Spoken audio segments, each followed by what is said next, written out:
بسم اللہ الرحمن الرحیم۔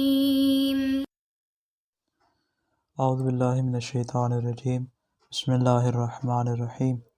عزیز علماء کرام، آج ہم اصول الفقہ المظفر حصہ دوم کا سبق نمبر 41 پڑھنے جا رہے ہیں، اور آج انشاءاللہ بیان کریں گے اپنی بحث کے دوسرے مقام کو۔ گزشتہ ہم نے بیان کیا تھا کہ ہماری بحث جو ہے انشاءاللہ 3 طرح کے مقامات میں ہوگی۔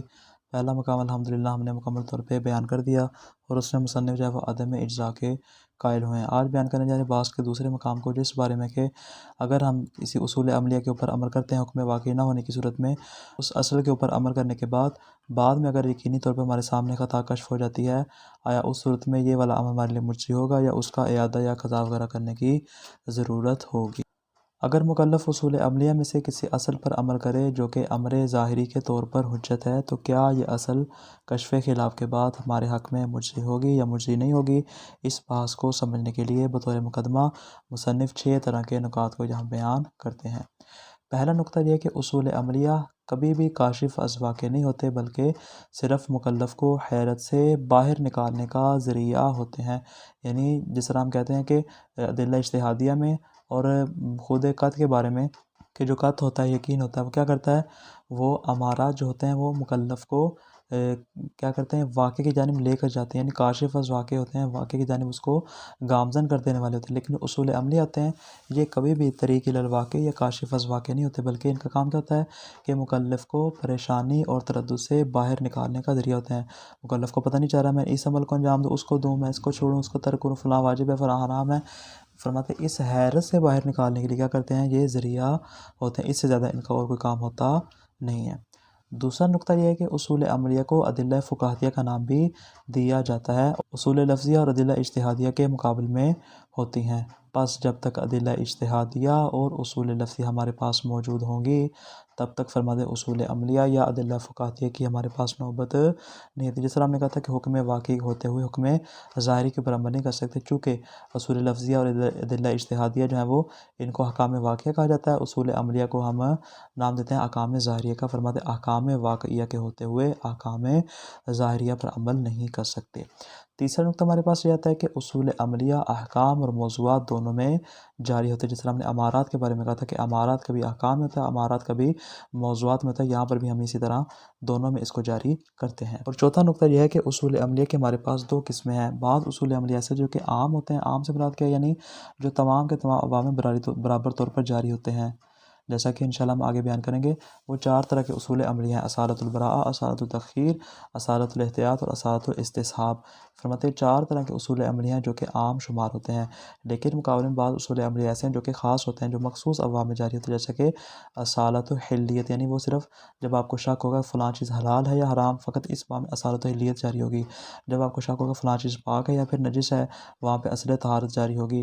فرماتے ہیں اس طرح کی جتنی بھی اصلیں ہیں وہ فقط 1 یا 2 ابواب سے خاص ہیں، اس سے زیادہ دیگر ابواب میں وہ شامل نہیں ہوتی اور نہ ہی ان میں حجت ہوتی ہے۔ اور 5واں نقطہ یہ ہے کہ بعض اصول عملیہ ایسے ہیں کہ جن میں حاکم شرع ہوتی ہے، اور بعض اصول عملیہ ایسے ہیں کہ جن میں حاکم عقل ہوتی ہے، یعنی اس اعتبار سے دونوں میں فرق آ جائے گا اصول عملیہ کے اعتبار سے۔ فرماتے ہیں کہ اصول عملیہ کو یہاں پہ 2 حصوں میں تقسیم کر دیں گے۔ بعض اصول عملیہ کو نام دیں اصول عملیہ عقلیہ، جہاں پہ عقل حاکم ہوگی، اور جہاں پہ شرع حاکم ہوگی اس کو نام دیں گے اصول عملیہ شرعیہ۔ مطلب اصول عقلیہ سے مراد کیا ہے کہ جہاں پہ صرف عقل حاکم اور حکم شرع کی وہاں پہ ضرورت نہ ہو، جیسا کہ اصالۃ الاحتیاط۔ اصالۃ الاحتیاط میں کیا ہوتا ہے کہ آپ کی عقل کہتی ہے کہ آپ چونکہ احتیاط اسی بات میں ہے کہ آپ ان دونوں کو انجام دو، لہذا فرماتے وہاں پہ حاکم عقل ہوتی ہے، اور آپ اس بات کا انتظار نہیں کرتے کہ شریعت اس بات میں کس بات کا حکم لگائے گی۔ اس طرح اصالۃ تخیر ہے، آپ کو پتہ نہیں کہ میں جمعہ پڑھوں یا ظہر پڑھوں، آپ کے لیے تخیر ثابت ہو جاتی ہے کہ یا جمعہ پڑھ لو یا تو پھر ظہر پڑھ لو، عقل آپ کے لیے اس بات کا حکم لگاتی ہے۔ اس طرح براءت عقلیہ کے باب میں تمباکو نوشی یا سگریٹ نوشی کے بارے میں کیا ہے؟ آپ کو شک ہوتا ہے کہ آیا یہ میرے پر واجب ہے یا حرام ہے؟ براءت عقلیہ کیا کہتی ہے کہ اصالۃ البراء یہاں پہ جاری ہوگی کہ اس کے اوپر عمل کرنے سے تمہارے پر کوئی گناہ نہیں ہوگا۔ یہ تو ہوگی اصول عقلائیہ۔ اصول شریعہ سے ہماری مراد کیا ہے کہ جس میں شریعت جو کیا ہوتی ہے؟ حاکم ہوتی ہے، اور حکم ظاہری شریعت بیان کرتی ہے۔ مثال کے طور پر جیسا کہ استصحاب میں شارع کا کہنا کہ یقین کو شک سے باطل نہ کرو، لا تنقضوا الیقین، بے شک کہ اپنے یقین کو شک سے باطل نہ کرو مگر یہ کہ جب تک کوئی دوسرا یقین آ نہیں جاتا۔ اس طرح براءت شرعیہ جیسے کہ اصالۃ الطہارت وغیرہ کے شارع کہتا ہے کل شیء طاہر حتی تعلم انہو، نہ جیسے کہ ہر چیز تمہارے لیے طاہر اور پاک شمار ہوتی ہے جب تک کہ تمہیں اس کی نجاست کا علم حاصل نہیں ہو سکتا۔ فرماتے ہیں اصالت و طہارت ہے یا پھر استصحاب ہے۔ فرماتے ہیں جتنے موارد ہیں سارے کے سارے اصول شرعیہ، یہ جو شارع نے کہا کہ یقین کو شک سے باطل نہ کرو، یا کہا کہ اصالت و طہارت، فرماتے ہیں کہ یہ سارے کے سارے شارع نے بیان کیے ہیں، عقل جو کہ اس میں حاکم نہیں، لہٰذا اس کو اصول شرعیہ کا نام دیتے ہیں۔ چھٹا نقطہ ہے کہ جہاں تک اصل احتیاط کا تعلق ہے اس میں اجزاء کا اصلاً کوئی معنی نہیں ہے۔ اصل احتیاط چونکہ ہم نے کہا تھا اصول عقلیہ میں شمارت ہے، مطلب جہاں تک تعلق اصول عقلیہ کا، مطلب اصول عقلیہ میں ہم اصلاً اجزاء کو قرار نہیں دے سکتے۔ کیوں؟ اس لیے کہ جب مشکوک الامرین کو آپ نے انجام دیا، آپ کے عقل نے کہا کہ اس کو بھی کر لے، اس کو بھی کر لے، دونوں کو انجام دے دے، تو اس کا مطلب کیا ہے کہ دونوں میں سے ایک یقیناً حکم واقعی، آپ نے حکم واقعی کا یقیناً امتثال کر دیا ہے۔ اگر بعد میں کشف خلاف ہو بھی جاتا ہے تو آپ نے حکم واقعی کا امتثال تو بہرحال کر دیا تھا۔ فرماتے ہیں یہاں پہ اصلاً اجزاء کا کوئی معنی بنتا نہیں، اور یہی والی صورتحال براءت عقلیہ میں بھی ہے اور اصالت و تخیل میں بھی یہی صورتحال ہے کہ یعنی ہم بطور خلاصہ کہہ سکتے ہیں کہ جتنے بھی اصول عقلائیہ ہیں ان میں اصلاً اجزاء کو کوئی معنی بنتا نہیں۔ ہماری جو بات ہے وہ اصول شرعیہ کے بارے میں ہے، اور اصول شرعیہ کی ہمارے پاس دو طرح کی قسمیں آ جاتی ہیں۔ پہلی قسم وہ والے اصول جو موضوعات اور متعلقات حکم شرعی میں جاری، جیسے کہ اصالت و طہارت، اصالت و حلیت وغیرہ، اور دوسری قسم ان اصول کے جو کہ احکام میں جاری ہوتے ہیں، یعنی جس طرح ہم نے پہلے کہا تھا ہماری بات احکام میں موضوعات میں بھی ہے، تو پہلے موضوعات والی قسم ہو جائے گی اور دوسری قسم ہو جائے گی احکام کی، جیسے کہ براءت شرعی اور کسی چیز کی وجوب و حرمت کے بارے میں استصحاب جاری کرنا۔ آپ کو پتہ تھا کہ نماز جمعہ میرے اوپر واجب ہے، بعد میں آپ کو شک ہو کہ ابھی نماز جمعہ میرے اوپر واجب ہے یا میرے اوپر حرام ہے، آپ استصحاب جاری کریں گے، آپ کے اوپر نماز جمعہ ابھی بھی واجب ہوگی۔ یہ ہو گئے تقریباً 6 طرح کے نکات جس کو مصنف نے بطور مقدمہ کے بیان کیا، اب اصل بحث میں وارد ہوتے ہیں۔ مصنف فرماتے ہیں اگر ابتدائی نظر میں دیکھیں تو فرماتے ہیں عدم اجزاء کے ہم یہاں پہ قائل ہو جائیں گے، چاہے احکام ہوں یا پھر موضوعات ہوں۔ وجہ فرماتے ہیں اس لیے کہ آپ کو گزشتہ بات سے یاد ہوگی کہ وہاں پہ ہم نے کہا تھا کہ امارات کے باب میں ہم چاہے احکام ہوں چاہے موضوعات ہوں وہاں پہ ہم عدم اجزاء کے قائل ہوں گے۔ جب امارہ کے باب میں جو کہ طریق الی الواقع ہوتے ہیں اس میں ہم عدم اجزاء کے قائل ہو رہے ہیں، تو وہ والا باب کہ جو اصلاً طریق الی الواقع ہوتا ہی نہیں، بلکہ اس کا مقصد کیا ہے، اس کا مقصد صرف مکلف کو حیرت سے باہر نکالنا ہے، وہاں پہ اصلاً فرماتے ہیں اجزاء کے قائل ہو نہیں سکتے بطریق اولا، اولویت کے باب سے یہاں پہ ہم عدم اجزاء کے قائل ہو جائیں گے۔ فرماتے ہیں اسی اولویت کی بنا پر علماء متقدمین نے اصول عملیہ کے باب میں کشف خلاف کی صورت میں عدم اجزاء کا حکم لگایا ہے۔ انشاءاللہ دوسرا نظریہ اس کو پھر کل کے درس میں بیان کریں گے۔ الثانی الاجزاء فی الاصول مع انکشاف الخطأ، یقیناً فرماتے ہیں کہ آیا اصول آپ کے لیے مجزی ہیں جب آپ کے لیے یقین کی صورت میں خطا کشف ہو جائے۔ فرماتے ہیں لا شک فی ان العمل بالاصل انما یصح اذا فقد المکلف الدلیل الاجتہادی علی الحکم۔ فرماتے اس میں کوئی شک نہیں کہ اصول عملیہ پر عمل کرنا اس صورت میں صحیح ہوگا جب مکلف کے پاس کسی حکم شرعی پر دلیل اجتہادی موجود نہیں ہوگی۔ جب دلیل اجتہادی نہیں ہوگی فیرجع الیہ باعتبار وظیفۃ الجاہل، فرماتے پاس یہ کیا کرے گا، جاہل کے وظیفہ کے اعتبار سے اصول عملیہ کی طرف رجوع کرے گا۔ کیوں؟ کیونکہ حکم واقعی سے جاہل ہے، لہٰذا یہ حکم ظاہری کے اوپر عمل کرے گا۔ لابد من حال الخروج من الحیرہ، کیوں عمل کرے گا؟ تاکہ اس کو حیرت سے باہر نکالا جا سکے۔ اس کو سمجھ نہیں آ رہی کہ میں کس کے اوپر عمل کروں، یہ کیا کریں گی، اس کو حیرت سے آ کر باہر نکال دیں گی۔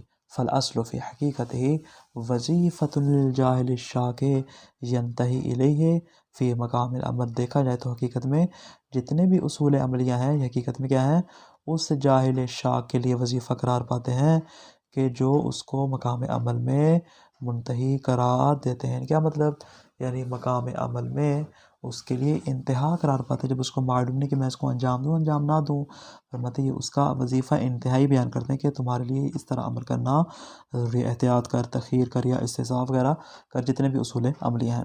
اذ سبیل لہ غیر ذالک، فرماتے اس لیے کہ اس کے پاس کوئی راستہ ہے ہی نہیں، کس مقصد کے لیے، لرفع الحیرۃ و علاج حالت شک، اپنے شک کی حالت کو دور کرنے کے لیے اور اپنی سرگردانی اور اپنی حیرت و پریشانی کو دور کرنے کے لیے اس کے پاس اصول عملیہ کے علاوہ اور کوئی راستہ نہیں ہے۔ تو کیا نتیجہ نکلا کہ اصول عملیہ پر تب عمل کیا جائے گا جب اس کے پاس حکم واقعی موجود نہیں ہوگا، جب حکم واقعی سے ظاہر ہوگا تب یہ اصول عملیہ پر عمل کرے گا۔ ثم ان الاصل علی قسمین، ہمارے پاس اصول عملیہ کی 2 قسمیں آ جاتی، کون کون سی، الاول اصل عقلی والمراد منه ما يحكم بالعقل ولا يتضمن جعل حكم ظاهري من الشارع، مطلب سے مراد یہ کہ ہر وہ چیز کے جس پر عقل حکم رہے جہاں پہ حاکم کیا ہو بطور کلی عقل ہو، اور یہ والا جو حکم عقل ہے وہ کسی شریعت کے حکم ظاہری کو متضمن نہ ہو۔ یعنی کیا مطلب، یعنی جہاں پہ خالصتاً حکم عقل حاکم ہونی چاہیے، حکم شرعی وہاں پہ حاکم نہیں ہوتا۔ کل احتیاط، جیسے کہ احتیاط ہے، قاعدہ تخیر ہے، براءت عقلیہ ہے، التی مرجوہا الی حکم العقل بے نفی العقاب بلا بیان، کہ جس میں حکم عقل ان کا مرجع اور معیار قرار پاتا ہے۔ حکم عقل کیا کہتا ہے کہ عقاب بلا بیان شارع کے لیے درست نہیں ہے، کہ جب تک بیان شارع کی طرف سے آئے گا وہ تمہارے اوپر عقاب کر نہیں سکتا، لہذا تمہارے لیے بہترین راستہ ہے تم احتیاط پہ عمل کرو، یا مثال کے طور پہ تم تخیر پہ عمل کرو، یا مثال کے طور پہ براءت عقلیہ پہ عمل کرو۔ فہی لا مضمون لہا الا رفع العقاب، اصل عقلی کا جو مقصد اور منبع کیا وہ کیا ہے؟ اصل عقلی نام ہی اس چیز کا ہے کہ جس میں فقط عقاب کو اور عذاب کو اٹھایا جاتا ہے۔ لا جعل حکم بالاباحۃ من الشارع، ایسا نہیں ہوتا کہ اصل عقلی ہمارے لیے شارع کی جانب سے کسی حکم کو مباح قرار دیتی، ایسا ہوتا نہیں، فقط ہماری عقل کہتی ہے کہ تمہیں عذاب سے بچانا ضروری ہے، لہذا اس انداز سے عمل کرو، فقط عذاب سے دور کرنے کے لیے عقل ہمارے اوپر اس طرح کا حکم لگاتی ہے، وإلا شارع کا یہاں پہ کوئی عمل دخل ہوتا نہیں ہے۔ الثانی اصل شرعی، دوسری ہمارے پاس اصل آتی ہے اصل شرعی، اصول عملی کی دوسری قسم، وهو المجعول من الشارع فی مقام شک والحیرہ، فرماتے اس سے مراد وہ والی اصل ہے جو مقام شک و حیرت میں شارع کی طرف سے قرار دی، یعنی آپ عقل کا کوئی عمل دخل نہیں ہوتا بلکہ سراسر یہاں پہ جو عمل دخل ہوتا ہے وہ شارع کا ہوتا ہے۔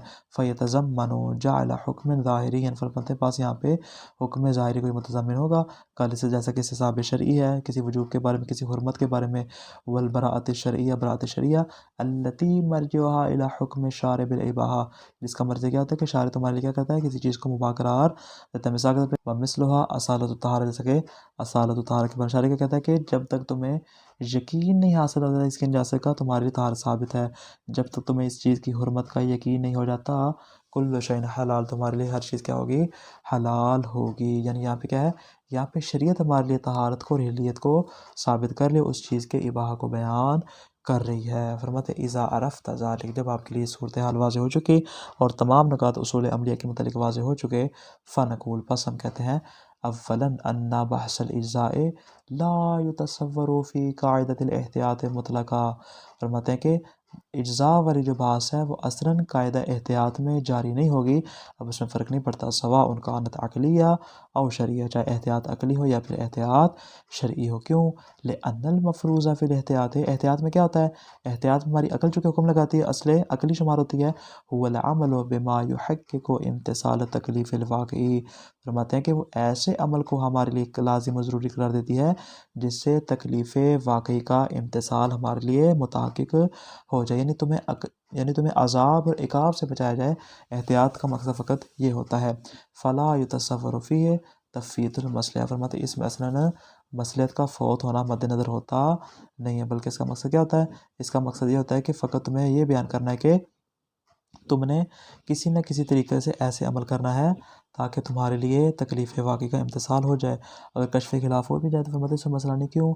اس لیے کہ امر واقعی تو اس نے پہلے سے ہی امتثال کر دیا ہے۔ وثانی، فرماتے دوسرا نقطہ کیا معلوم ہوا؟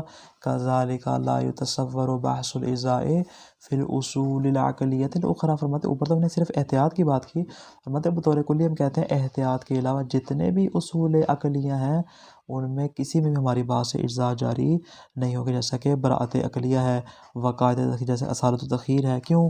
لأنها حسب الفرد لا تتضمن حکما ظاہریہ حتی یتصور فیہا الاجزاء والاکتفاء بالمعاط بہ عن الواقع، مطلب اس لیے کہ یہاں پہ اصل کوئی حکم ظاہری ہوتا نہیں، ہم نے یہ تو کہا تھا نا کہ یہاں پہ کلی طور پر حاکم عقل ہوتی ہے اور شرعی حکم ظاہری وہاں پہ موجود ہوتا نہیں ہے، مطلب جہاں پہ حکم ظاہری نام کوئی چیز موجود نہیں ہے، جب حکم ظاہری ہے ہی نہیں تو ہماری چونکہ بات اجزاء کی بات کہاں پہ ہے؟ اجزاء کی بات ہماری حکم ظاہری کے بارے میں، کہ حکم واقعی نہ ہونے کی صورت میں آپ نے حکم ظاہری کے مطابق عمل کیا، آیا مرجی ہے یا مرجی نہیں ہے، اور مطلب جب یہاں پہ حکم ظاہری ہے ہی نہیں تو مطلب یہاں پہ اجزاء کا تصور نہیں کیا جا سکتا، اور یہ نہیں کہا سکتا کہ آیا یہ حکم واقعی سے کافی ہوگا یا کافی نہیں ہوگا، بلکہ کیا اس کا مقصد کیا اصول عقلیہ کا؟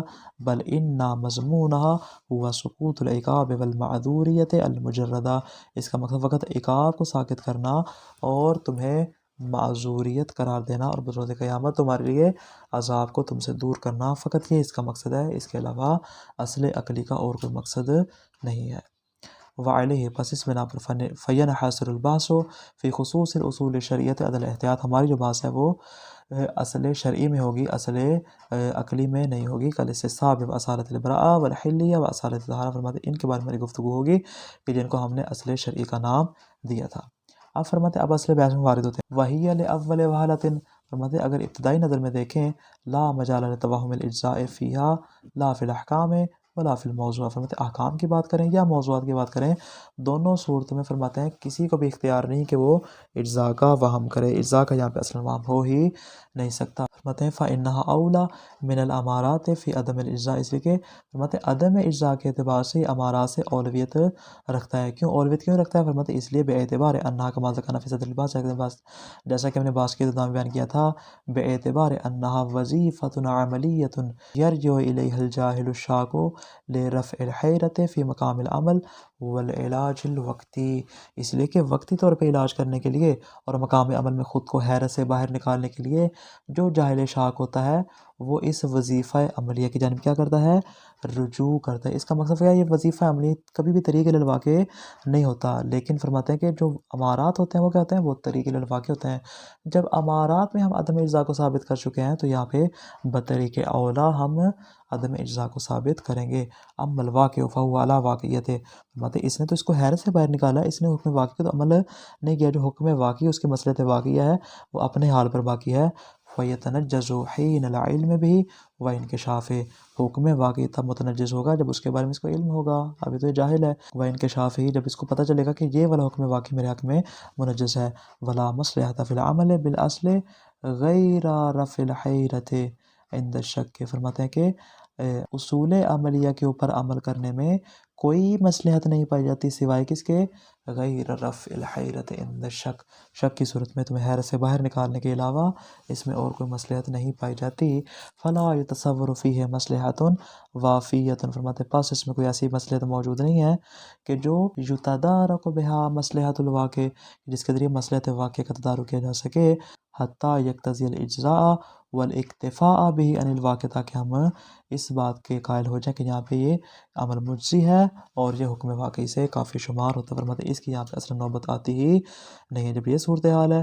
وَلِذَا أَفْتَى عُلَمَاؤُنَا الْمُتَقَدِّمُونَ بِعَدَمِ الْإِجْزَاءِ فِي الْأُصُولِ الْعَمْلِيَّةِ، اسی بنا پر ہمارے علماء نے اصول عملیہ کے باب میں عدم اجزاء کا حکم لگایا۔ کیوں حکم لگایا ہے؟ اسباب اولویت کے۔ خلاصہ کیا ہوا آج کے درس کا کہ اصول عملیہ کاشف از واقع نہیں ہوتے، صرف مکلف کو حیرت سے باہر نکالتے ہیں۔ اصول عملیہ کو ادلہ فقاہتیہ بھی کہا جاتا ہے اور یہ اصول لفظیہ ادلہ اجتہادیہ کے مقابل میں ہوتے ہیں۔ اصول عملیہ کے ہمارے پاس دو قسمیں، اصول عملیہ خاصہ اور اصول عملیہ عامہ۔ اس طرح اصول عملیہ کی ایک اور بعد دو قسمیں، اصول عقلیہ اور اصول شرعیہ۔ اصول عقلیہ سے مراد وہ اصول ہیں جہاں صرف عقل حاکم ہو، یہ ہماری بحث سے خارج ہے۔ اصول شرعیہ سے مراد وہ اصول جہاں پہ شرع حاکم ہو، یہ ہماری بحث میں شامل ہے۔ متقدمین کے نتیجے امارہ میں ہم عدم اجزاء کے قائل ہیں تو پھر اصول میں بطریق اولا ہم عدم اجزاء کے قائل ہو جائیں گے۔ والسلام علیکم ورحمۃ اللہ وبرکاتہ۔